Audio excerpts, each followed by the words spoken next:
no compromise. உங்க சைடுலயும் எங்க சைடுலயும். It's a GT promise. GT Holidays, South India's #1 travel brand. முந்திரி திராட்சை முழுசா இருக்கு. ஆச்சி பாயாசம் மிக்ஸ், ஒன்று வாங்கினால் ஒன்று இலவசம். உங்கள் தங்க நகையை அதிக விலைக்கு விற்கவும் மற்றும் அடகில் இருக்கும் தங்க நகையை மீட்டெடுத்து அதிக விலைக்கு விற்கவும் உடனே அணுகவும். Prime gold hub 9840551787. பீகார் தேர்தல் முடிவுகள் வந்துவிட்டது. ஒரு டைட் ஃபைட் இருக்கும் அப்படின்றதான் பெரும்பாலானவர்கள் கருத்து இருந்தது. ஆனா இப்ப இருக்கக்கூடிய முடிவுகளின்படி பார்த்தோம் அப்படின்னா நிதிஷ் தலைமையிலான தேசிய ஜனநாயக கூட்டணி முன்னிலையில் இருக்கிறாங்க. நிதிஷ்குமார் லாங் டேர்ம் பிளேயர், 19-20 வருஷம் முதலமைச்சராக இருந்திருக்காருன்னா பாத்துங்களேன். எல்லாரும் எதிர்பார்த்தது என்னன்னா இந்த ஆன்டி எஸ்டாப்ளிஷ்மெண்ட் இருக்கும் நிதிஷ்குமாருக்கு எதிராக. ஆனா அவர் ஒரு மீட்டிங்ல சொன்னார், அவர் கிழப்புலி அப்படின்னு சொல்லி தேஜஸ்வி யாதவ் கிழப்புலி, அவர் கிழட்டு புலி அப்படின்னு சொல்லி இவர் பேசினார். இப்ப டைகர் ஜிந்தான்னு சொன்னார். அவர் இப்போ ப்ரூவ் ஆயிடுச்சு, டைகர் ஜிந்தாகை, அதாவது புலி இன்னும் உயிருடனும் உயிர்ப்புடனும் இருக்கிறது. மகாகட்பந்தனுடைய முதலமைச்சர் வேட்பாளர் தேஜஸ்வி யாதவ். ஆமா, முதலமைச்சர் வேட்பாளரே அவங்க சமூகத்தை சேர்ந்தவர் தான். ஆனாலும் யாதவர்கள் என் பிளாக்கா மகாகட்பந்தனுக்கு போடாம என்டிஏக்கும் போட்டிருக்காங்கன்னா என்ன காரணம்? அதுதான் நான் மோடி அலைன்னு சொன்னேன். சாதிய அரசியலை தாண்டி அங்க தேசிய ஜனநாயக கூட்டணி அலை இருக்கு. ரெண்டாவது நிதிஷ்குமார் மத்திய அரசுல ஒரு பங்கு வகிக்கிறார், அதிகாரத்தில் பங்கு வகிக்கிறார் கூட்டணி அரசு. இந்த கூட்டணியை பீகார் மக்கள் விரும்புகிறார்கள். கிட்டத்தட்ட 10,000 கிலோமீட்டர் பீகார் முழுக்க ஜன்சுராஜ் யாத்திரை நடந்தது. கிராம மக்களை எல்லாம் போய் சந்திச்சாரு. ஸோ ஒரு பெரிய ஒரு வைபை கிரியேட் பண்றாரு அப்படின்னு பார்க்கப்பட்ட பிரசாந்த் கிஷோருடைய கட்சி மிசரபிள் டிஃபீட் அப்படிங்கிற நோக்கி தான் ஜன்சுராஜ் போயிருக்கு. இவர் தான் பாஜகவை ஜெயிக்க வச்சாரு, திமுகவை ஜெயிக்க வச்சாரு, அவங்க ஜெயிக்க வச்சாருலாம் நிறைய சொன்னாங்க. இப்போ பிரசாந்த் கிஷோர் ஏதோ ஒரு பெரிய இன்சூரன்ஸ் கேரண்டி அப்படிங்கிறது ஒரு மித்து, அதாவது ஒரு மாயை. மித்து இன்னைக்கு உடஞ்சிருச்சு, மித்து இன்னைக்கு உடஞ்சு போச்சு. இந்த பீகார் எலெக்ஷன் அப்படிங்கிறது தமிழகத்துக்கு சொல்லக்கூடிய செய்தி அப்படிங்கிறது என்ன? சார் இதனால தான் பீகாரில் நடந்த மாதிரி தமிழ்நாட்டில் நடக்கக்கூடாதுன்னு சொல்லி இதை திமுக பயன்படுத்தி கொள்ளும். பீகாரில் ஜெயிச்சது போங்கா ஜெயிச்சாங்க. சார்னால தான் பீகாரில் ஜெயிச்சாங்க, அது மோசடி வெற்றி. அதே மாதிரி தமிழ்நாட்டில் நடந்துடக்கூடாது. இது அநேகமாக திமுகவோட ரியாக்ஷனாக இருக்கும். மோடி அமித்ஷா ஸ்ட்ராட்டஜி அவ்வளவு சீக்கிரம் புறந்தள்ளி விடக்கூடாது இல்லை. தமிழ்நாட்டில் அரசுடைய அரசியல் செல்லாது. இங்க இது சாதிய அரசியல், மத ரீதியான அரசியல், சிறுபான்மை அரசியல், பெரியார் மண். இந்த பெரியார் மண்ணு உருட்டுறதெல்லாம் என்னைக்குமே ஆபத்தானது. அதாவது அது உங்களுக்கு ஒரு இன்சூரன்ஸ் நினைச்சிட்டு இருக்கீங்க, அது உங்களுக்கு காப்பீடு இல்லை. ஆதன் நேயர்களுக்கு அன்பு வணக்கம். இன்றைய சிறப்பு நேர்காணலில் நம்மோடு இணைந்திருக்கிறார் தமிழக அரசியலின் ஆசிரியர் திரு சக்தி சுந்தரராமன் அவர்கள். சார் வணக்கம். வணக்கம் சார். பீகார் தேர்தல் முடிவுகள் வந்துவிட்டது. இந்த பீகார் தேர்தல் முடிவு கிட்டத்தட்ட 2 மாதங்களுக்கு 3 மாதங்களுக்கு மேலே தேசிய அளவில் மிகப்பெரிய ஒரு விவாத பொருளாக இருந்து யார் ஜெயிப்பா, ஏன்னா மத்தியில் இருக்கக்கூடிய மோடி அவர்களுடைய ஆட்சியும் நிதிஷ்குமாரோடைய சப்போர்ட்டில் தான் இப்போ இருக்குது அப்படிங்கிறத பார்க்குறோம். ஸோ எல்லாருமே உற்று நோக்கி கொண்டிருந்த தேர்தலுக்கு முந்தைய கருத்து கணிப்பு, பிந்தைய கருத்து கணிப்பு, இதெல்லாம் வச்சு பார்க்கும்போது ஒரு டைட் ஃபைட் இருக்கும் அப்படின்றதான் பெரும்பாலானவர்கள் கருத்து இருந்தது. ஆனால் இப்போ இருக்கக்கூடிய முடிவுகளின்படி பார்த்தோம் அப்படின்னா மொத்தமாக இருக்கக்கூடிய 243 சீட்டில் கிட்டத்தட்ட 190 சீட்டுக்கு மேலே தேசிய ஜனநாயக கூட்டணி, நிதிஷ் தலைமையிலான தேசிய ஜனநாயக கூட்டணி முன்னிலையில் இருக்கிறாங்க. உங்களுடைய பார்வை என்ன? ஒரு லேண்ட்ஸ்லைடு வெற்றி அப்படின்னு பார்க்கப்படுது. இதுக்கான காரணம் என்ன? இவ்வளோ வரும் நீங்கள் எக்ஸ்பெக்ட் பண்ணீங்களா? இல்லை 2-3 ஃபேக்டருங்க. முதல்ல பீகார் ஜாதிய அரசியல் இந்தியாவிலேயே அதிகமாக இருக்கிற மாநிலம். சாதிய அரசியல் பீகார்னு சொல்லுவாங்க. ஏன்னா சாதிகள் அங்கே அதிகம். அதாவது சாதி, இன ரீதியான சாதிகள். இப்போ நம்ம ஊரில் சாதிங்கிறது ஒரு இந்த ஏரியாவுக்கு தகுந்த மாதிரி வரும். அங்கே குர்மி, யாதவ், ஜாதவ், இப்படி இன ரீதியாக இருக்கு. அதே மாதிரி அவங்களுடைய பகுதிகள் பார்த்தீங்கன்னா பீகார்னு பொதுவாக நம்ம சொல்கிறோம். இத்தனைக்கும் ஜார்க்கண்ட்லாம் அதுலேருந்து பிரித்தாங்க. ஆனாலும் பார்த்தீங்கன்னா மிथिलांचल, சீமாஞ்சல், மகதம், ஆங் பிரதேசம், இப்படி நிறைய ஒரு போய் அது பார்த்தீங்கன்னா போஜ்பூரி பேசுகிறவன் இருப்பான், மைத்திலி பாஷை பேசுகிறவன் இருப்பான். இப்போ நம்ம தமிழ்நாட்டில் ஓகே தமிழ் தான் தாய்மொழி, இங்கே மற்ற மொழிகள் பேசுகிறவங்களும் இருக்காங்கன்னு சொல்லலாமே தவிர அதிகமாக இங்கே தெலுங்கு பேசுகிறவங்கலாம் ஒரு ஒரு ஒரு ஒரு ப்ராவின்ஸில் இருக்கான் அப்படின்ற மாதிரி நம்ம எடுத்துக்க முடியாது. இல்லை, மிக்சடாக இருக்கும். ஒரு மலையாளம் பேசுகிறவங்க அந்த பார்டரில் இருப்பாங்க, பார்டரில் இருக்குது. இங்கே பார்த்தீங்கன்னா போஜ்பூரிக்கு தனியாக, மைத்திலி மொழி பேசுகிறவன் தனியாக, இப்படி நிறையா வந்து இருக்கு. இந்த சாதிய அரசியலுக்கு நடுவில் வந்து யார் எப்படி பண்ணுவாங்கன்னு சொல்லும்போது 2020 நிதிஷ்குமார் வந்து கிட்டத்தட்ட 20 வருஷமாக சீஃப் மினிஸ்டராக இருக்கார். நடுவில் கொஞ்சம் கொஞ்சம் கேப் இருக்குது. 2000 அவர் தான் முதல்ல வந்து சமதா கட்சின்னு ஒன்று ஆரம்பித்து சோஷியலிச ராம் மனோகர் லோகியா, ஜெயபிரகாஷ் அந்த வகையில் சோஷியலிச அந்த ஒரு வழியில் வந்தவர். சமதா கட்சின்னு ஆரம்பித்து ஜனதா கட்சிக்கு அதில் போய் மெர்ஜி பண்ணி ஜனதாலேருந்து அது ஜனதாதளுக்கு வந்து ஜனதாதள் அப்புறம் இந்த கர்நாடகாவில் அது வந்து சமத்துவ ஜனதா கட்சியாகவும் அங்கே யுனைடெட் ஐக்கிய ஜனதாதளமாகவும் அப்படிலாம் பிரிஞ்சுது. இவரே வந்து 2-3 தடவை வந்து பாஜக உள்ள கூட்டணி தேசிய ஜனநாயக கூட்டணி விட்டுட்டு எதிரில் மகாகட்பந்தன் சொல்லக்கூடிய லாலு பிரசாத் யாதவ் காங்கிரஸ் இருக்கிறதுக்கு போயிருக்காரு. எப்போ 2022 கூட போயிட்டு 24 தான் திரும்பி வந்தார். ஆனால் நிதிஷ்குமார் வந்து லாங் டேர்ம் பிளேயர். 20 வருஷம் 19-20 வருஷம் முதலமைச்சராக இருந்திருக்காருன்னா பார்த்துங்களேன். எல்லாரும் எதிர்பார்த்தது என்னென்னா இந்த ஆன்டி எஸ்டாப்ளிஷ்மெண்ட் இருக்கும் நிதிஷ்குமாருக்கு எதிரான. ஆனால் அவர் ஒரு மீட்டிங்கில் சொன்னார், அவர் வந்து கிழப்புலி அப்படின்னு சொல்லி தேஜஸ்வி யாதவ் வந்து எங்கே வழக்கமாக அந்த அரசியல் இப்படி ஏதாவது சொல்லுவாங்க, கிழப்புலி அவர் கிழட்டு புலி அப்படின்னு சொல்லி இவர் பேசினார். அப்போ டைகர் ஜிந்தான்னு சொன்னார் அவர். யார்? நிதிஷ்குமார். இப்போ ப்ரூவ் ஆகிடுச்சு டைகர் ஜிந்தாகை. அதாவது புலி இன்னும் உயிருடனும் உயிர்ப்புடனும் இருக்கிறது, அதே வீரியத்துடனும் இருக்கிறது. இதில் சாதிய ரீதியில் வந்து ஓட்டுகள்னால் எல்லோரும் என்ன நினச்சாங்கன்னா டஃப்பாக இருக்கும், ஒரு எட்ஜ் வந்து தேசிய ஜனநாயக கூட்டணிக்கு அதிகமாக இருக்கும். அப்படி தான் தேர்தலுக்கு முன்னால் கூட 130லேருந்து 100 எல்லா கிட்டத்தட்ட ஒரு 10-12 கருத்து கணிப்புகள் வந்தது, எல்லாமே ரெப்யூட்டட். இது அதில் வந்து 10-12 கருத்து கணிப்புகள்லையுமே ஒன்று கூட பாக்கி இல்லாமல் தேசிய ஜனநாயக கூட்டணி தான் ஆட்சி அமைக்கும். ஆனால் எல்லாருமே எதிர்பார்த்தது சொன்னது வந்து 130லேருந்து 150, யாருமே 150 தாண்டலை கணிப்பில், ஒரு வாரம் முன்னால் கணிப்பில். அமித்ஷா அவர்கள் வந்து டைம்ஸ் நவுல நாவிகா குமார் அவர்களுடன் வந்து ஆசிரியர் அவரோட வந்து பேட்டி கொடுத்த போது 160க்கு மேலே வரணும்னு நாங்கள் தீர்மானமாக இருக்கோம். 190, இந்த 190 180க்கு கூட இறங்கலாம், 200க்கும் போகலாம். ஏன்னா லீட்ஸில் தானே நம்ம பேசுகிறோம். ஆமாம். ஆனால் இந்த சாதிய ரீதியில்னு பார்க்கும்போது அங்கே தான் வந்து கவனிக்க வேண்டிய ஒரு முக்கியமான விஷயம் என்னன்னு பார்த்தீங்கன்னா, எதிர்கட்சியான தேஜஸ்வி யாதவ் ரகுபூர்ன்ற அந்த இதில் கான்ஸ்டியூன்சியில் பேர் தெரியாத பிஜேபியை சேர்ந்த சதீஷ்குமார் அவரை விட கம்மியாக, அதாவது பின்னால் இருக்கார், பின்னடைவை சந்திக்கிறார். கடைசி நிமிஷத்தில் மாறலாம், ஜெயிக்கவும் செய்யலாம். நான் சொல்கிறது அவர் ஜெயிப்பதே பிரம்ம பிரயத்தனமாக இருக்கிறது. இப்போ படி பார்த்தோன்னா 642 வாக்குகள் வித்தியாசத்தில் தேஜஸ்வி பின்னடைவில் இருக்கிறார். அதான் சொன்னேன், 1000 ஓட்டு கம்மியாக தான் பின்னால் இருக்கார். அது எப்போனா மாறலாம், இந்த பூத்து சிலது மாறும்போது மாறலாம். தேஜஸ்வியே கஷ்டப்பட்டு ஜெயிக்கணுன்ற நிலைமை அப்படின்றத நம்ம புரிய வைக்கிறதுக்காக சொல்கிறோம். இதை தாண்டி தேஜஸ்வி ஜெயிக்கலாம். ஆனால் அந்த பக்கம் நின்னவர் யார்? பிரபலமானவர்னா சதீஷ்குமார். யார்? பிஜேபியில் வந்து நீங்கள் பீகார்லேயே வந்து நிதிஷ்குமாருடைய கட்சிக்கு இருக்கிற பாப்புலாரிட்டி வெயிட் வந்து பிஜேபிக்கு வந்து இப்போ தான் பில்டப் ஆகிட்டு வருது சமீப காலங்களில். நிதிஷ்குமார் ரொம்ப வருஷமாக இருக்கார்.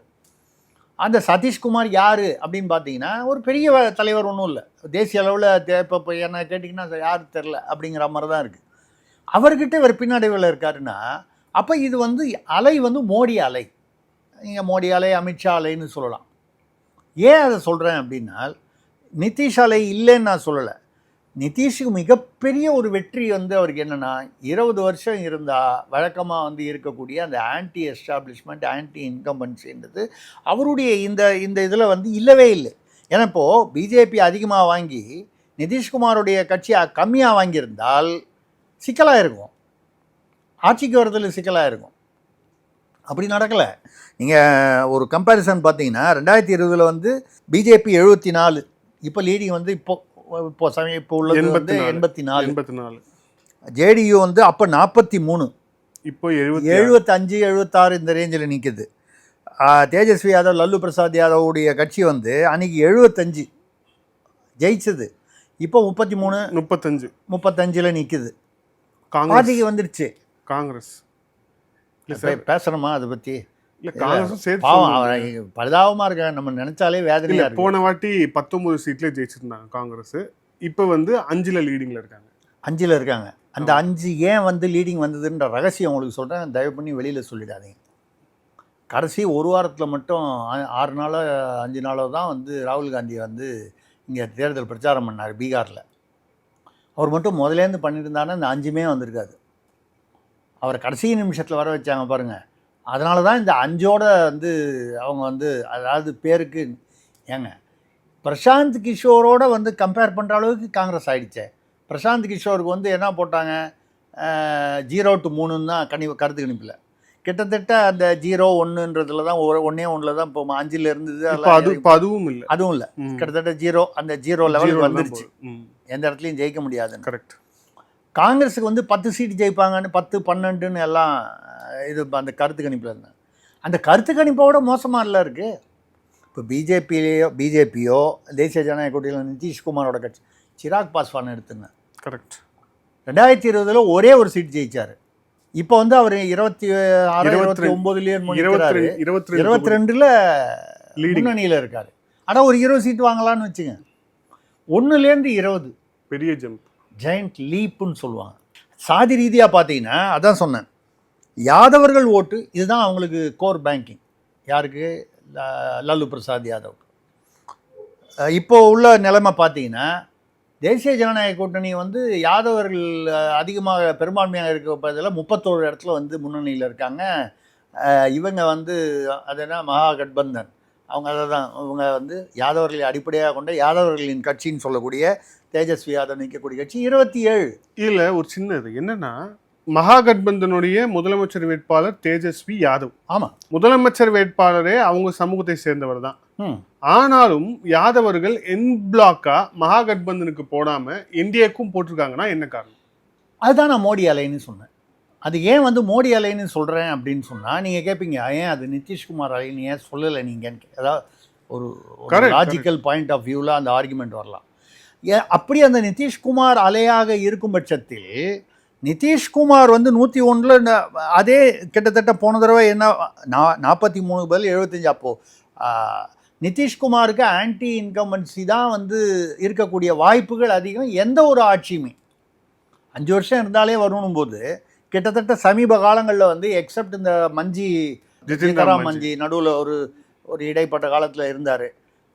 அந்த மோடி அமித்ஷா வந்து ஏன் அந்த அலைனா, அந்த அலைக்கு காரணம் வந்து மக்களுக்கு வந்து 2 விஷயம். ஒன்று மத்திய தேசிய பாஜக மீது மத்திய அரசை நடத்தும் மோடி அமித்ஷா, திருப்பி மோடி அமித்ஷா தானே காம்பினேஷன் அரசியல், அவர்கள் மீது உள்ள நம்பிக்கை. நிதிஷ்குமாருக்கு வந்து ஒரு பெரிய, அதாவது நீங்கள் சொல்லலாம் இது வந்து நிதிஷ்குமாருடைய அலைன்னு சொல்லலாம். அது வந்து சொல்லக்கூடாதுன்னு நாம் வந்து அப்படி சொல்லலை.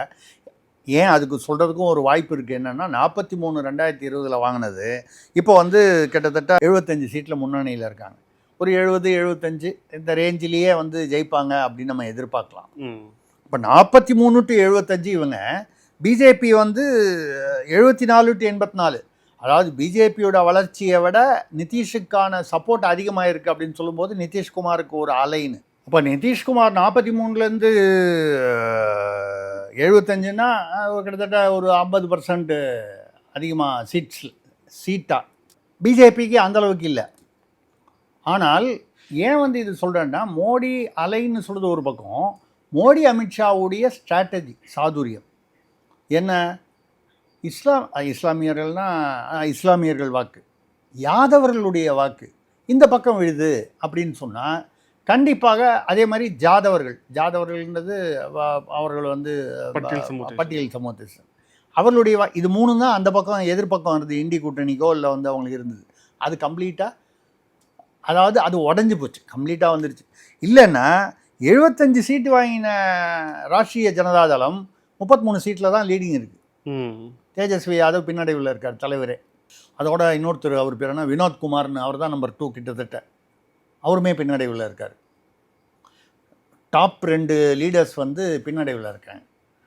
இது ஒரு அதாவது சாதிய அரசியலை தாண்டி அங்கே வந்து தேசிய ஜனநாயக கூட்டணி அலை இருக்குது. 2வது நிதிஷ்குமார் வந்து மத்திய அரசில் வந்து ஒரு பங்கு வகிக்கிறார், அதிகாரத்தில் பங்கு வகிக்கிறார் கூட்டணி அரசு. இந்த கூட்டணியை பீகார் மக்கள் விரும்புகிறார்கள்னு தான் அர்த்தம். இதில் இப்போ இன்னொரு முக்கியமான விஷயம் என்னென்னா, இப்போ நிதிஷ் வந்து தொடர்ச்சியாக 20 வருஷம் முதலமைச்சராக இருந்திருக்கிறார். இப்போ நிதிஷை மீண்டும் முதலமைச்சராக இல்லை நிதிஷை வந்து மீண்டும் வந்து தலைவராக தேர்ந்தெடுக்கிறதுக்கான மிக முக்கியமான காரணமாக ப்ராபபிலிட்டி என்ன சொல்லப்படுதுன்னா பெண்களுடைய வாக்கு. குறிப்பாக வந்து கிட்டத்தட்ட 1.5 கோடி பெண்களுக்கு பேங்க் அக்கௌண்ட்டில் 10,000 ரூபாய் வந்து வைப்பு வைக்கப்பட்டது. அந்த ஸ்கீம் வந்து நல்லா ஒர்க் ஆயிருக்கு. இதனால வந்து ஓட்டர் டர்ன் அவுட்டும் முந்தைய எலெக்ஷனை விட 10% ஜாஸ்தியாக வந்து 10%ல குறிப்பாக வந்து பெண்கள் அதிகமாக இருந்திருக்காங்க. நீங்கள் வந்து இந்த 10,000 ரூபா கொடுத்தது, அதாவது பல காரணங்களில் இது ஒரு காரணம்னு ஏற்றுக்கலாம். மக்கள் எப்போவுமே தனக்கு என்ன லாபம்னு, இது எல்லா மாநிலத்திலையும் உள்ள பொதுவான விஷயந்தான். இன்றைக்கி வந்து தமிழ்நாட்டில் வந்து திமுகவுடைய இதுவே வந்து இலவசங்கள் ஒன்று. பஸ்ஸில் இலவசம், போக்குவரத்து இதில் ரேஷனில் இலவசம். இப்போ முந்தானத்து பார்த்தீங்கன்னா முதியோர்களுக்கு வந்து வீட்டில் போய் ரேஷன் கொடுக்குறதா இருந்தாங்க, காசு வாங்கிட்டு. ஆனால் நிறைய பேர் காசு இல்லைன்னு சொன்னதுனால இலவசமாக கொடுக்குறேன். அது போய் சேருமா, எவ்வளோ தூரம் போய் சேரும்? நான் சொல்கிறது அரசை பற்றி சொல்லலை, நடுவில் உள்ள ஊழியர்கள் மற்ற புரோக்கர்கள்லாம் என்ன செய்வாங்கன்னு தெரியாதுன்னு அப்படி வச்சுக்கிட்டா கூட இலவசங்கள் என்பது எப்போவுமே ஒரு அட்ராக்ஷன். நீங்கள் வந்து இலவசங்கள் வந்து நியாயம் இல்லை, இது வந்து மக்களை சோம்பேறிகளாக்குவதுன்றதெல்லாம் வந்து கருத்தியெல்லாம் வந்து கருத்தியலோடு நின்றுடும். யதார்த்தத்தில் வந்து எனக்கு என்ன லாபம் அப்படின்னு எப்போ மனிதன் நினைக்க ஆரம்பிக்க விட்டானோ, வாக்காளர் நினைக்கிறானோ, அப்போ வந்து வந்துடுது. அந்த வகையில் 10,000 ரூபா இலவசம்னு கருத முடியுமா? ஏன்னா அது எம்பவர்மெண்ட் ஸ்கீம்னு தான் சொல்கிறாங்க. இல்லைங்க, அதாவது நீங்கள் என்ன வேணாலும் பேர் சொல்லுங்கள். நான் வந்து பாஜக என்பதற்காக அது வந்து எம்பவர்மெண்ட் ஸ்கீமு, திமுக பண்ணால் அது பேர் இலவசம் அப்படின்னு சொல்லி நான் அதை மாற்றி பேச விரும்பலை. எம்பவர்மெண்ட்டுன்னு சொன்னால் கூட அரசு மக்களுக்கு, பெண்களுக்கு கொடுக்கக்கூடிய உதவித்தொகை. இப்போ திமுகவை கேட்டிங்கன்னா அதுக்கு பேர் இலவசம்னா சொல்கிறாங்க, உதவித்தொகைன்னு தான் சொல்கிறாங்க. ஸோ அதுக்கு பெயர் என்னங்கிறது விட்டுருங்க. உரிமை தொகைன்னு சொல்லுங்கள், உதவித்தொகைன்னு சொல்லுங்கள், என்ன வேணால் பேர் சொல்லுங்கள். ஆக மொத்தம் அது வந்து அவங்களோட உழைப்புக்கான கூலி இல்லை. அவங்க என்ன சொல்கிறாங்கன்னா, உழைப்புன்னா அவங்க வீட்டில் வந்து ஹவுஸ் ஒய்ஃப், அதுக்கு சொல்கிற கருத்து லாஜிக் வந்து கரெக்டாக இருக்கலாம். பட் அப்போ எல்லா இடத்துலையும் அதே லாஜிக் வந்து சட்டமாக வருமானா வராது, வரத்துக்கு வாய்ப்பு இல்லை. ஒரு கணவர் வந்து வெளியில் வேலைக்கு போய் அவர் வந்து சம்பாதிக்கிறாருன்னா வீட்டில் குடும்பத்தை பொறுப்புடன் பார்த்து கொண்டு பசங்களுக்கு படிப்பு சொல்லி கொடுத்து ஒரு சமையல் வேலை பார்க்குறாங்க, வீட்டு வேலையெல்லாம் பார்க்குறாங்க, அவங்களுக்கு சம்பளம் கிடையாது ஹவுஸ் ஒய்ஃபுக்கு. அதுக்காக எம்பவர்மெண்ட் லாஜிக் கரெக்டு. பட் ஆனாலும் நீங்கள் இது வந்து இலவசங்களுக்கு கீழ் வருமா என்றால் ஏதோ ஒரு வகையில் இதை கொண்டு வரலாம். நீங்கள் வந்து விமர்சனமாக கொண்டு வரும்போது இலவசம் தான் சொல்லுவாங்க. நான் என்ன சொல்லுவேன்னா, அதை தாண்டி இப்போ ரேவந்த் ரெட்டி கூட ஜெயிக்கும்போது மகாலட்சுமி கஜலட்சுமி ஸ்கீம்னு சொல்லி பெண்களுக்கு வந்து நாங்கள் வந்து இவ்வளவு பணம் கொடுப்போம். இதே நீங்கள் உரிமை தொகைன்னு சொல்லுங்கள், உதவித்தொகைன்னு சொல்லுங்கள், இலவசம்னு சொல்லுங்கள், என்ன வேணால் சொல்லுங்கள், பண்ணார், ஜெயிச்சார். அப்போ நான் என்ன, நீங்கள் வந்து மோடி வந்து இது பண்ணார் 10,000 ரூபா அதனால தான் ஜெயிச்சார், இல்லைன்னா ஜெயிச்சிருக்க முடியாதுன்னு சொன்னீங்கன்னா, ரேவந்த் ரெட்டி ஜெயிச்சது வந்து அப்போ நீங்கள் வந்து காங்கிரஸ் ஏற்றுக்கொள்கிறது, அப்போ வந்து அந்த இலவச தொகையோ உரிமை தொகையோ உதவித்தொகையோ நியாயமாக தெரிகிறதுனா, அப்போ அரசியலில் இன்றைக்கி வந்து இது தவிர்க்கப்பட வேண்டியது என்று யார் கருத்து தெரிவித்தாலும் அதை மீறி இது அரசியல் யதார்த்தங்களில் ஒன்றாக போய்விட்டது. ஆனால் இந்த 10,000 ரூபானால வந்துச்சு அப்படின்னு ஒரு காரணமாக இருக்கலாம். அதை தாண்டி எனக்கு ஆச்சரியம், இந்த இலவசங்களை பார்த்து மக்கள் மயங்குவது வந்து ஒரு பெரிய ஆச்சரியம் இல்லை. அது தமிழ்நாடாக இருந்தாலும், பீகாராக இருந்தாலும், உத்தரப்பிரதேசமாக இருந்தாலும், எங்கேயா இருந்தாலும் இது வந்து மாற்றம் இல்லாமல் ஒரு மனித இயல்பு என்பது வந்துடுது. ஆனால் இந்த சாதிகளிலும் மதத்திலும் இஸ்லாமியர்கள் வாக்குகள் வந்து இப்போ வந்து அதிகமாக வந்து முன்ன இருந்ததை விட அதிகமாக இங்கிருந்து இண்டி கூட்டணியிலிருந்து தேசிய ஜனநாயக கூட்டணி போகுது. பட்டியலின வாக்குகள் பொதுவாக இண்டி கூட்டணி வந்து இப்போ இந்த தமிழ்நாட்டில் திமுக எடுத்து பாருங்கள், ஒரு உதாரணத்துக்காக கம்பேர் பண்ணுறோம். சிறுபான்மையினர் அவங்க பட்டியலின வாக்குகள் தான் வந்து அவங்க வந்து டார்கெட் பண்ணுவாங்க. இப்போ பட்டியலின வாக்குகள் சிராக் பாஸ்வான் 1லேருந்து 20 வளர்ச்சி என்பது வந்து எத்தனை %, 2000%ன்ற மாதிரி வந்து அந்த மாதிரி வருது. இப்போ நம்ம கூட பேசுவோம், சில கம்பேரிசன்களை எதுக்காக சொல்லணும்னா புரியறதுக்காக சொல்கிறோம். இப்போ தமிழ்நாட்டில் சீமான் வந்து 8% தான் வாங்கியிருக்காருன்னு சொன்னால், இந்த தடவை 10-12 வாங்குவாங்கன்னு இப்போ நான் உட்பட என்ன, இந்த 10-12 அந்த 15க்குள்ளே வாங்கலாம், அந்த ரேஞ்ச் தான் வாங்குவார். அதுக்கு மேலே எப்படி வாங்குறதுக்கு அது தனியாக இருக்கார்.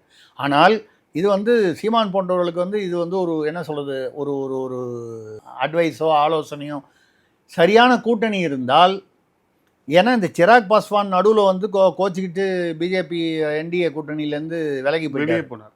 2021 சட்டமன்ற தேர்தலில் நிதிஷுக்கு எதிராக கேண்டிடேட்டே வந்து நிறுத்தினார், போட்டார். அது மட்டும் இல்லை, நிதிஷ்குமாரே 2022 வந்து பாஜக கூட்டணியிலேருந்து விலகி போய் இதே லாலு பிரசாத் யாதவ் காங்கிரஸ் கூட்டணியில் இருந்துட்டு 2024 தான் திரும்பி வர்றார்.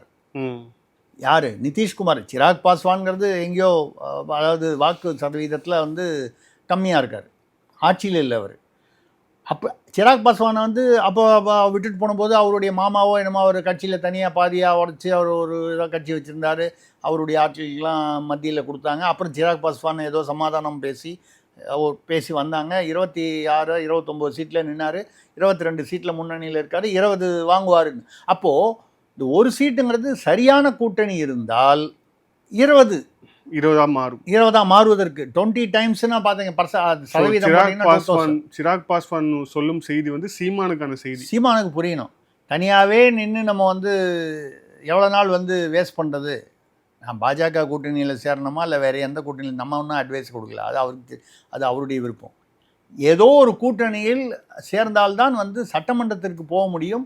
சட்டமன்றத்திற்கு போனால்தான் உங்களுடைய முக்கியத்துவம். அப்போ மந்திரி ஆவதற்கு யாருக்கா சீமானுக்கோ இல்லை சீமான் கட்சியை சேர்ந்தவர்களுக்கோ வந்து இப்படி ஒரு சூழ்நிலை இருக்குது. இதை பார்த்து புரிந்து கொள்ள வேண்டும். இதில் இன்னொரு முக்கியமான ஃபேக்டர் பிரசாந்த் கிஷோர் பாண்டே. அவர் வந்து இப்போது ஜன் சுராஜ் அப்படின்னு ஒரு கட்சியை வந்து தொடங்கினார். கிட்டத்தட்ட 10,000 கிலோமீட்டர் பீகார் முழுக்க வந்து ஜன் சுராஜ் யாத்திரை நடந்தது. கிராம மக்களையெல்லாம் போய் சந்திச்சாரு. ஸோ ஒரு பெரிய ஒரு வைபை கிரியேட் பண்ணுறாரு அப்படின்னு வந்து பார்க்கப்பட்ட பிரசாந்த் கிஷோருடைய கட்சி கிட்டத்தட்ட இப்போ லீடிங் படி பார்த்தோம் அப்படின்னா ஒரு இடத்துல கூட அவங்க லீடிங்ல இல்லை. ஸோ வந்து ஒரு மிசரபிள் டிஃபீட் அப்படிங்கிற நோக்கி தான் வந்து ஜன் சுராஜ் போயிருக்கு. இது எதை காட்டுது? இது யாருக்கான செய்தின்னு நினைக்கிறீங்க? நீங்கள் வந்து பிரசாந்த் கிஷோர் வந்து பீகாரின் விஜயா அப்படிங்கிற மாதிரி தான் வந்து உங்கள் கேள்வி இல்லை. கிட்டத்தட்ட நான் அப்படி புரிஞ்சுக்கிறேன். இல்லை அதாவது அப்படி நீங்கள் கேட்டாலும் அது ஒன்றும் தவறுன்னு சொல்லலை. அதாவது புது வரவு என்ற வகையில் ரெண்டு பேரையும் கம்பேர் பண்ணுறதுல தப்பில்லை.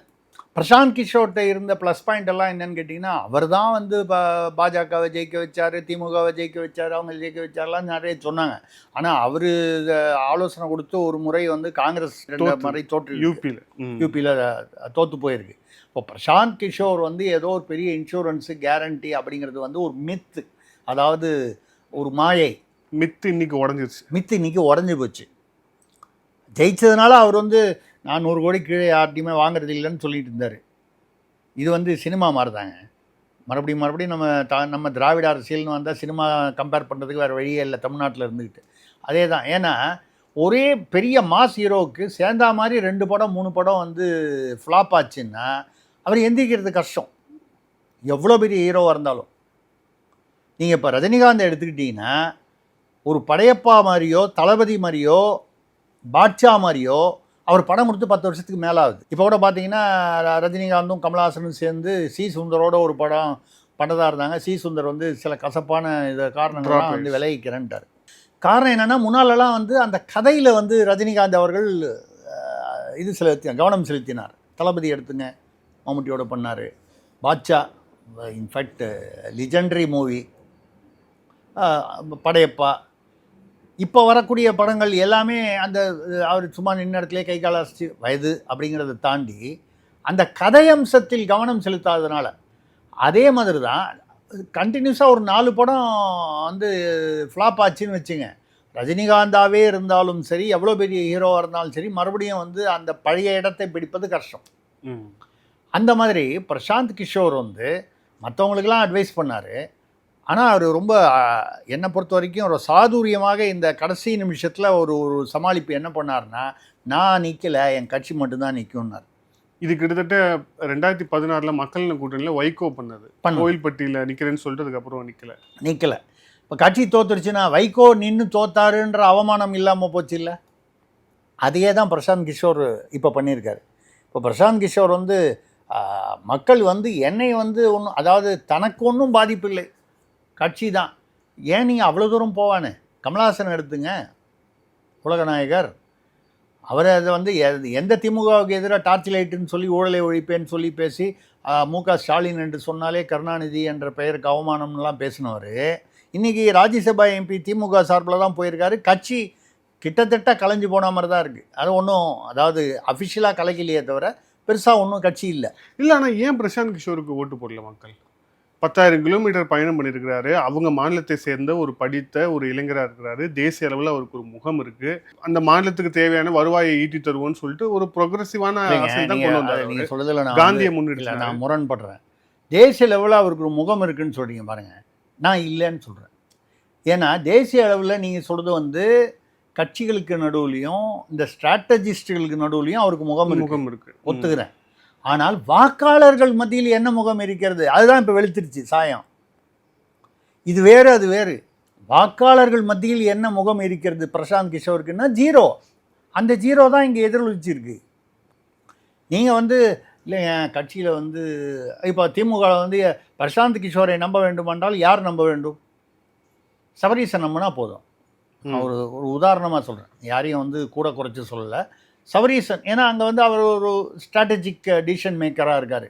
இல்லை சபரீசன் போன்ற முக்கியமான தலைவர்கள், ஸ்டாலின், உதயநிதி, சபரீசன், இவங்களுக்கு நம்பிக்கை இருந்தால் போதும். அது வேறு. வாக்காளர்கள் என்பது பொதுமக்களுடைய பிம்பம், அதோடைய ஒரு பகுதி தானே. பொதுமக்கள்லேருந்து தான் வாக்காளர்கள் வராங்க. அந்த வாக்காளர்களுக்கு நம்பிக்கை வரணுன்றது அது வேறு.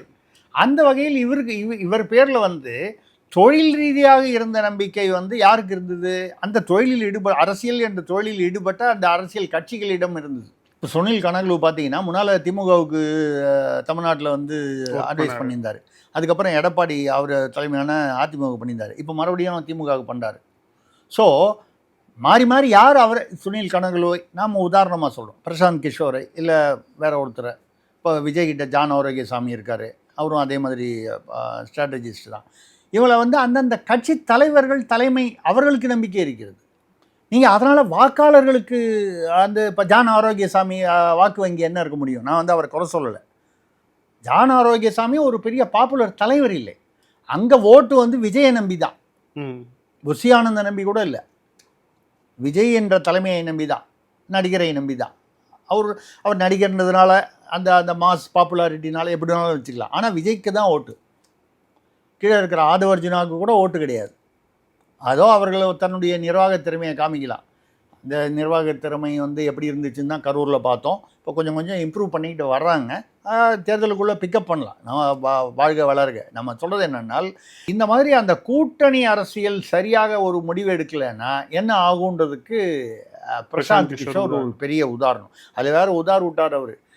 நிதிஷ்குமார் கட்சி ஜேடியு வந்து 25க்கு மேலே வந்து வாங்கிச்சுன்னா நான் வந்து அரசியலை விட்டே போயிடுறேன்னு. எனக்கு என்னமோ அவர் வந்து இது திட்டமிட்டு சொல்லியிருப்பாரோன்னு. எப்படியும் போக வேண்டி வரும். அப்போ வந்து யாராவது வந்து கேட்பாங்க, எங்க 25 மேலே வாங்கினா, இப்போ கிட்டத்தட்ட 75 வாங்கிட்டாங்க அவங்க. 75 ஒட்டி 25 நீங்கள் 3 பங்கு வாங்கிட்டாங்களே, அரசியல் விட்டு விலகுறீங்க. நான் தான் விலகிறேன்னு அப்போ சொல்லிட்டாலும் விலகிறேன்னு சொல்லி இதான் சாக்குன்னு சொல்லி அவர் விலகிடுவாருன்னு நினைக்கிறேன். ஏன்னா அந்த விலகணுங்கிற அபிப்பிராயம் இருக்கிறதுனால தான் வைகோ பாணியில் அவர் வந்து நிற்காம விட்டார். தேஜஸ்வி யாதவே வந்து 1000 ஓட்டு வித்தியாசத்தில் பின்னடைவில் இருக்கார். ஜெயிக்கிறது வந்து கஷ்டமாக இருக்கும், இல்லை அப்படியே ஜெயித்தாலும் ஸ்க்ரேப் த்ரூவில் தான் இருக்கும்னால், பிரசாந்த் கிஷோர் நின்று இருந்தாருன்னா என்ன இருக்கும்? டெபாசிட் போயிருந்ததுன்னா போகலாம் இல்லையா? அப்படி போயிருந்ததுன்னா என்ன இருக்கும்?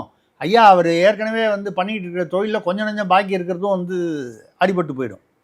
அதனால் ரொம்ப சாதுரியமாக அவருடைய கட்சியை சேர்ந்தவர்கள் பார்த்தீங்கன்னா வேட்பாளர்கள் 4 பேர் முதல் ஃபேஸ் நம்பர் 1, அதாவது 6ஆம் தேதி நடந்த பீகார் தேர்தலில் அன்றைக்கி மத்தியானம் போய் பிஜேபியில் ஜாயின் பண்ணிட்டாங்க. கரெக்ட்.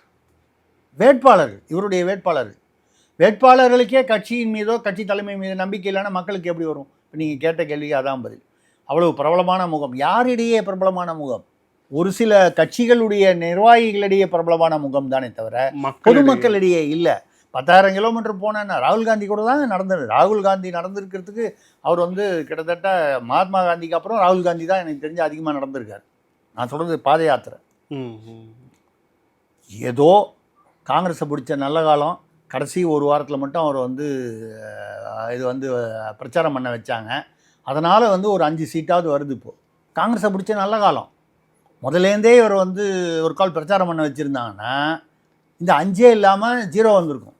ஸோ அப்போ வந்து பிரசாந்த் கிஷோருடைய அவருடைய அந்த ரிசல்ட் அப்படிங்கிறது விஜய்க்கு ஒரு பாடம். தமிழகத்தில் விஜய்க்கு ஒரு பாடம் நிச்சயமாக வந்து, அதாவது சரியான கூட்டணி. நம்ம வந்து யாரோட கூட்டணி அது நம்ம வேலை இல்லை.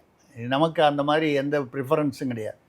சரியான கூட்டணி அமைத்தால்தான் நீங்கள் வந்து கூட்டம் வருகிறது. இப்போ ஒரு தேசிய அளவில் வந்து ஒரு பிரபலம் இருக்கிறது. இப்போது விஜயும் பிரசாந்த் கிஷோரையும் அதுக்காக ஒரே தட்டில் வச்சு கம்பேர் பண்ணுறது நியாயமாக இருக்காது. சில விஷயங்களை புது வரவுன்ற முறையில் கம்பேர் பண்ணலாம், மாற்றத்தை கொண்டு வருவேன்னு சொல்லும்போது கம்பேர் பண்ணலாம். ஆனால் விஜய்க்கு வந்து அதை தாண்டி வந்து ஒரு மாஸ் ஹீரோ என்ற ஒரு ஈர்ப்பு இருக்கிறது. அது பிரசாந்த் கிஷோருக்கு இல்லை. ஸோ அது ரெண்டையும் வந்து ஒரே தட்டில் வச்சு நம்ம கம்பேர் பண்ண முடியாது. அதனால் சில இடங்களில் ஒத்து போகுது. புது வரவு நிர்வாக திறமையின்மை, நான் சொல்கிறது அரசியல் நிர்வாகம். நீங்கள் அரசியல் நிர்வாக திறமை எப்போ வரும்? இப்போ நீங்கள் கரெக்டாக அந்த கேள்வி கேட்டதுக்கு உங்களுக்கு பதில் சொல்லணும்னா, ஏன் வந்து பிரசாந்த் கிஷோர் 0? மக்களுக்கு, வாக்காளர்களுக்கு பிரசாந்த் கிஷோர் மீது அரசியல் ரீதியில் நம்பிக்கை இன்னும் வரவில்லை. மறுபடியும் அவர் இந்த கட்சியை தொடர்ந்து அடுத்த தேர்தலில் வந்து 5 வருஷம் பொறுத்து கொஞ்சம் இதை விட பெட்டராக பர்ஃபார்ம் பண்ணலாம், நம்ம இல்லைன்னு சொல்லலை. அது வரைக்கும் தாக்கு பிடிப்பாரா, கட்சி வச்சிருப்பாரான்றது பெரிய கேள்விக்குறி, அதை பார்க்கலாம். ஆனால் அதே இந்த லாஜிக் பார்க்கும்போது விஜய்க்கு இதே லாஜிக் அப்ளை ஆகும். மக்களுக்கு இன்னும் அந்த நம்பிக்கை வரவில்லை. பிரசாந்த் கிஷோர் மீது எப்படி நம்பிக்கை வரவில்லையோ, ஆனால் வந்து ஒரு விஜய்க்கு உள்ள அவங்க 2 பேருக்குள்ள பிரசாந்த் கிஷோரோட கம்பேர் பண்ணும்போது உள்ள வித்தியாசம் என்னன்னால், என்ன சொல்லுது, அதை நம்ம வந்து இந்த கூட்டம் கண்ணை மூடிக்கொண்டு விஜய் தான் என் தலைவர், அவருக்கு தான் ஓட்டு போடுவேன் அப்படிங்கிற மாதிரி இந்த கூட்டம் இருக்கிறது. பிளைண்ட், அதான் கண்ணை மூடிக்கொண்டுன்னு சொன்னேன். அப்படி ஒன்றும் பிரசாந்த் கிஷோருக்கு கூட்டம் இருந்ததா தெரியல. அந்த வகையில் கம்பேரிசன் வந்து சரியாக இருக்காது. ஆனால் சரியான கூட்டணி இல்லை என்றால் நீங்கள் எவ்வளவு பிரபலமாக இருந்தாலும் உங்களுடைய கருத்தாக்கம் எப்படி, இது வந்து சீமானுக்கும் பொருந்தும். பிரசாந்த் கிஷோர் வந்து ரெவென்யூக்காக மது கொண்டு வருவேன்னாரு. அதுக்கப்புறம் வந்து வேலைவாய்ப்பு இம்ப்ரூவ் பண்ணுவேன்லாம் அதை பற்றி நிறைய பேசியிருக்காரு, டீட்டெயில்டாக புள்ளி விவரங்களோட. வெளிமாநிலத்துக்கு நம்ம தொழிலாளர்கள் நிறைய பேர் போகிறாங்க, அது அவங்களுக்கான வேலைவாய்ப்பை நம்ம மாநிலத்தில் ஏற்படுத்துவோம். அதுக்கப்புறம் வந்து கல்வியில் வந்து இன்னும் எவ்வளோ முன்னேறணும்னு சொல்லி பேசினார். பீகாரில் வந்து இன்னும் அந்த கல்வி எவ்வளோ பின்தங்கி இருக்குன்னு. அதாவது ஒரு விதத்தில் பின்தங்கி இருக்குங்கிறது நானே கூட பேசியிருக்கேன். IAS IPS ஆஃபீஸர் பார்த்தீங்கன்னா அதிகமாக பீகார்லேருந்து வராங்க. அதுக்கு என்ன சொல்லுவாங்கன்னா, மக்கள் தொகை அதிகம் அதனால் வர்றாங்கன்னு சொல்லுவாங்க. அப்படி நீங்கள் ஒரேடியாக அதை வந்து நம்ம வந்து யாரையும் குறையாக சொல்லிட முடியாது. 2 பக்கமும் இருக்குது. பொருளாதார ரீதியில் பார்த்தீங்கன்னா கடந்த 5 வருஷத்தில் வந்து ஜிடிபி, அவர்களுடைய பீகாருடைய மாநில ஜிடிபி வந்து 40,000லேருந்து 60,000க்கு போயிருக்கு. அதாவது கிட்டத்தட்ட 50% அதிகமாக இருக்குது. அது நிதிஷ்குமார்னால தான் ஆச்சா அப்படின்லாம், அந்த மோடினால் ஆச்சா, பிரதமராக இருக்கிறதுனால ஆச்சா, இப்படிலாம் வந்து நீங்கள் எல்லாத்தையுமே ஐடென்டிஃபை பண்ணது கஷ்டம். ஆனால் அதிகமாக இருக்குன்றது பாசிட்டிவ். அந்த மாதிரி பாசிட்டிவ்கள் தான் நிதிஷ்குமாருக்கு 43லேருந்து 75 சீட்டாக வந்திருக்கு. அப்போ இதில் வந்து நிச்சயமாக பாஜக கூட்டணி ஆட்சி அமைக்கின்றது எல்லா கருத்து கணிப்பும் சொல்லிட்டாங்க. ஆனால் 150க்கு மேலே யாருமே கொடுக்கல. அமித்ஷாவே 160வது வாங்குவோன்னு சொன்னார். கிட்டத்தட்ட 180 190க்கு வரா மாதிரி இருக்குது. ஒரு சீட்டு வாங்கின. அதே மாதிரி இன்னொன்று நீங்கள் முக்கியமான கம்பேரிசன் பார்க்க வேண்டியது இடதுசாரிகள்.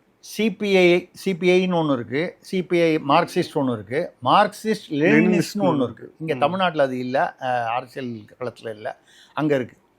போன 2020 12 சீட்டு. இந்த தடவை ஒரே ஒரு இடத்துல லீடிங்கில் இருக்காங்க. அதுவும் இப்போ இருக்காங்களா இல்லையான்னு தெரியல.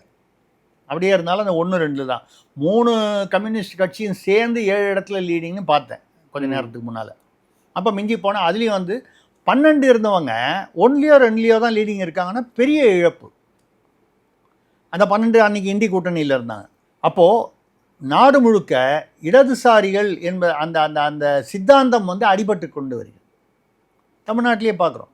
கம்யூனிஸ்டுகள் வந்து திமுக ஒட்டி தான் இருக்க வேண்டியிருக்கு, இல்லைனாலும் யாரையோ ஒட்டி தான் போக வேண்டியிருக்கு. கம்யூனிஸ்ட்னு எந்த தொகுதி இருக்குங்க தமிழ்நாட்டில்? முன்னால் நாகப்பட்டினம் இருந்துச்சு, அம்பத்தூர் இருந்துச்சு, இந்த மாதிரி ஒரு சில தொகுதியில் அந்த தொழிலாளர்கள் இருக்க திருப்பூர் அந்த மாதிரிலாம் இருந்துச்சு. அந்த மாதிரி எங்கேயுமே சொல்ல முடியல. அந்த வகையில் இது வந்து நிறைய பாடங்கள் வந்து இந்த பீகார் வந்து கிட்டத்தட்ட ஒரு அரசியல் பாடமாக வந்து இந்தியாவிற்கு அமைகிறது. சார், இப்போ நம்ம பீகார் தேர்தல் முடிவுகள் பற்றி விரிவாக நம்ம பேசணும். பதிவோட இறுதியாக இந்த பீகார் தேர்தல் முடிவு தமிழகத்திற்கு சொல்லும் செய்தி என்ன? இப்போ ஏன்னா தமிழகம் வந்து இப்போலேருந்து கிட்டத்தட்ட ஒரு 145 நாள் இருக்குது நமக்கு சட்டமன்ற தேர்தல் நடைபெறுவதற்கு. ஸோ இந்த பீகார் எலெக்ஷன் அப்படிங்கிறது தமிழகத்துக்கு சொல்லக்கூடிய செய்தி அப்படிங்கிறது என்ன? இல்லை, இது 2 விதமாக பார்க்கலாம். அரசியல் ரீதியாக தமிழ்நாட்டில் எப்படி ரியாக்ஷன் இருக்கும்னு கேட்டிங்கன்னா இது இதனால தான் நாங்கள் சொல்கிறோம். பீகாரில் அவர் ராகுல் காந்தி ஓட் சோரின்னு சொன்னாரே, ஓட்டு திருட்டுன்னு, அதனால தான் காங்கிரஸ் சொல்லுவாங்க.